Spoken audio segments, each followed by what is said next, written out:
Valérie, qui a travaillé plusieurs années dans une firme conseil dans le domaine de la santé, enseigne maintenant en 5e année. Quand j'ai eu l'appel de la commission scolaire, je l'ai vu comme une bénédiction. C'était le coup de pouce qui me manquait pour faire le changement de carrière que je voulais faire. Diplômée en psychologie et en criminologie, on l'a embauchée même si elle n'a pas le bac et le brevet d'enseignement requis par le ministère de l'Éducation. Je ne connais pas nécessairement tout.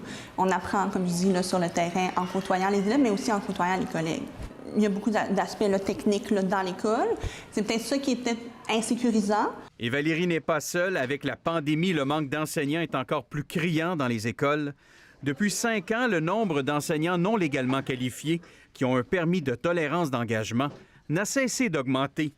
De 896 il y a 5 ans, ils sont passés à 2210, une augmentation de 146 %. On est en pénurie d'enseignants actuellement, donc on a besoin d'avoir des gens pour s'occuper de nos enfants. Dans cette école secondaire de Laval, environ 10 % de l'équipe n'a pas les compétences requises pour enseigner. Mais le directeur affirme qu'il n'a pas le choix. Il a besoin d'enseignants. On sélectionne les personnes pour lesquelles il y a le plus grand potentiel d'intégration à moyen puis à long terme, des gens qui ont des compétences, qui peuvent se transférer dans l'enseignement. Donc, je pense que c'est important de défaire ce mythe-là qui est ceux qui sont non légalement qualifiés, c'est tous des incompétents. La moitié des enseignants non légalement qualifiés du Québec se retrouvent dans la grande région de Montréal.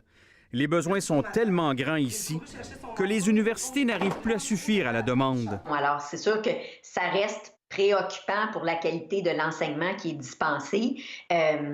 C'est pas pour rien qu'on a un brevet d'enseignement pour pouvoir enseigner. Les universités offrent des formations adaptées pour ces enseignants, alors que les centres de services scolaires les soutiennent au quotidien. J'ai, selon moi, les compétences pour enseigner.